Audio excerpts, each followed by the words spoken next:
Eu já tive o AK-47 apontado diante de mim e consegui saber que eu não perco a calma. E quando a gente estava saindo, a gente foi interceptado pelas tropas do Talibã.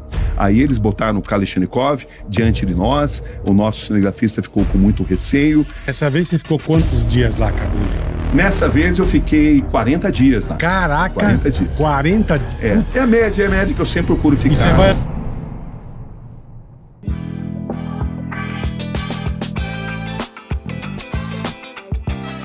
Putin. Bom, eu queria saber, já de antemão, assim, já flechada no peito. De cara, Cabrini, como é que você tá vivo? Como o Boris Casoy faria essa pergunta? Caraca. Como você está ainda vivo, meu querido Roberto Cabrini?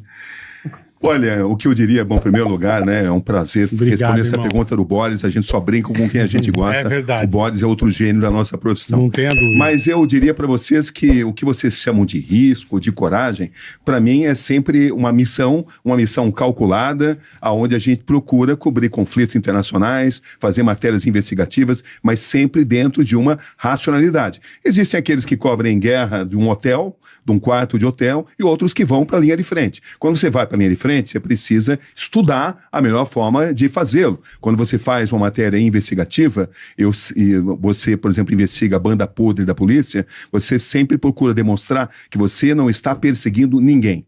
A melhor forma de você sobreviver é mostrar que a sua reportagem não se trata de uma perseguição, se trata de algo que a sociedade precisa saber. Isso costuma funcionar. Não é uma regra fixa, ela é mutável, mas eu acredito muito naquilo que eu realizo e não penso jamais em risco. O risco, ele é inerente à profissão e o medo é o meu melhor amigo. Eu costumo dizer que o medo é meu amigo, porque o medo mostra os limites, mostra os parâmetros da onde eu posso agir. O medo é um problema quando ele te paralisa, quando ele te engessa, quando ele te provoca pânico. O medo não me provoca pânico. Claro que eu estou falando de algo evolutivo, você vai melhorando, você vai aprendendo a se controlar. Eu costumo dizer que a nossa profissão deve ser comparada à postura de um comissário de bordo diante de um passageiro que cria problema. Aquele passageiro bêbado, que fala impropérios e que faz tem um comportamento terrível diante dele. Aí o comissário de bordo, bem treinado, fala: passageiro, por gentileza, queira retornar ao seu assento? Então, mas o passageiro não tá com uma AK-47 na mão, né, irmão? Mas se você demonstrar, olha, o pior de tudo é que tem passageiros que colocam em risco o próprio voo. Sim, eu imagino. Entendeu? Eles representam muitas vezes perigo. A porta de emergência. E para isso você precisa, da mesma forma, um comissário precisa de treinamento, a gente passa por um treinamento mental. Eu já tive o AK-47 apontado diante de mim e consegui saber que eu não perco a calma, que eu consigo agir racionalmente. Eu tenho dimensão do risco que a gente está passando, mas eu já estive em situações de guerra que o cinegrafista está em pânico, o que é normal, é totalmente compreensível. Eu falo: olha, dá sua câmera que eu filmo para você. É mesmo? Isso já aconteceu. Onde aconteceu? Isso aconteceu no Afeganistão. Não, esse negócio do Afeganistão...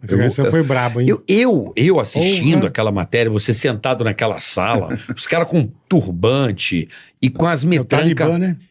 Eu falei, eu passei mal assistindo. Agora eu imagino... Eu não sei como tem coragem. É igual aquele jornalista também, eu vi aquele documentário do Bin Laden. Teve um jornalista também que encontrou o Bin Laden, mas ele só foi usado para dar recado. Diz que o Bin Laden não permitia perguntas... Ligou a câmera, falou e deixou ele dar o recado. É apenas uma propaganda. Apenas uma propaganda. Mas mesmo assim... O que eu queria dizer, perguntar pra você, Cabrini, se eu falar agora, qual o dia que você fala assim, eu vi a cara da morte e ela estava viva? Eu me borrei. Como diria Cazu. Olha, isso já aconteceu algumas vezes. Naquela que te marca agora. Veio, pá! Olha, morri, que me marca agora quando eu estive no Afeganistão 3 vezes. A primeira, quando o Talibã tomou o poder, em 1995. Depois, quando os americanos invadiram e tomaram o poder, eu estive lá também. E agora, quando o Talibã retomou o poder, depois de 20 anos. Quando o Talibã tomou o poder, em 1996, para ser mais exato, eu estava estava em uma vila que estava sendo totalmente dizimada pelas forças do Talibã, justamente porque era uma vila que tinha dado comida para as tropas persas que eram inimigos do Talibã. Tá. E nós filmamos tudo. Violações evidentes de direitos humanos. Um material fundamental para um jornalismo atuante. E quando a gente estava saindo, a gente foi interceptado pelas tropas do Talibã. Aí eles botaram o Kalashnikov diante de nós, o nosso cinegrafista ficou com muito receio, mas eu me salvei porque eu sabia falar algumas palavras em pastum, que é o mesmo? idioma deles. Eu falei como Rabaranasta, Sarrafi brasiliano, evidentemente o carioca Aprendi pode comendo do Manara traduzir. isso aí outro dia. É um prazer pedindo um prato. Algumas palavras em pastum com algumas palavras em árabe, né? O que eles usam ali, até porque o islamismo usa muito o idioma árabe, né? Na sua concepção.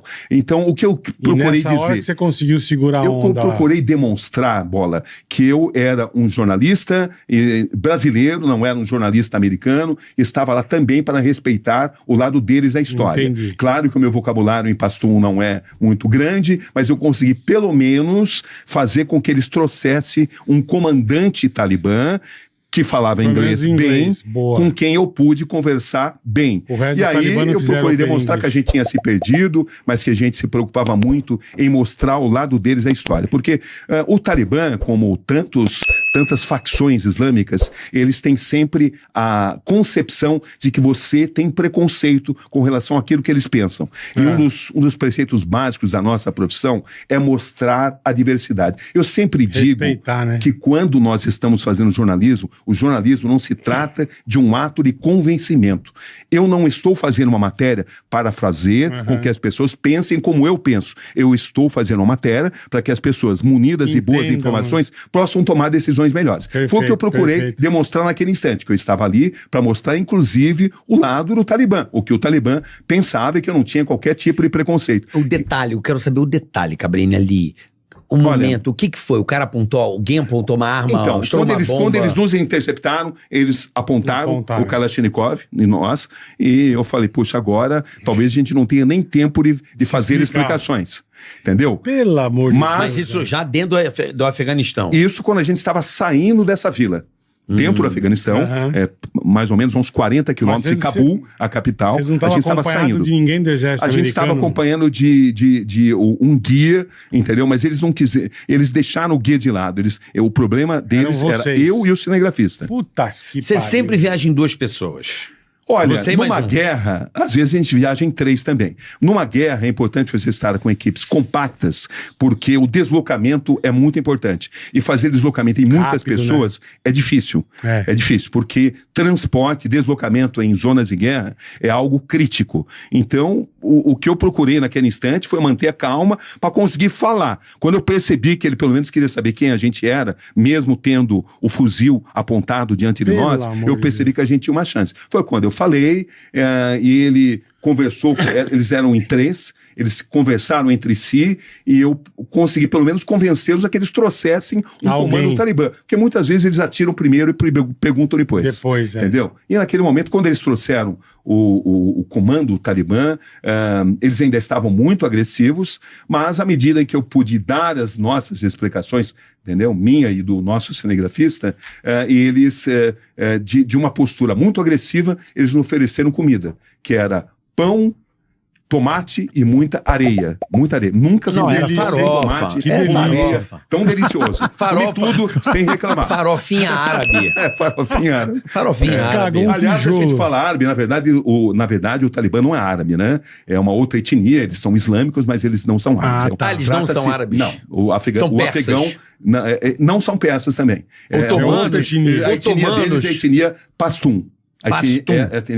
Os persas são exatamente do Irã. O Irã é formado por persas. Eles são da etnia pastum. E nessa não vez são árabes. Ficou... O que eles têm de ligação com o árabe é que o islamismo, evidentemente, nasceu no meio árabe. E eles, evidentemente, professam a região islâmica. Então, tem uma influência árabe muito importante. E nessa vez você ficou quantos dias lá, Cabrini? Nessa vez eu fiquei 40 dias lá. Caraca! 40 dias. 40 dias? É a média, Deixe seu like e compartilhe. Valeu!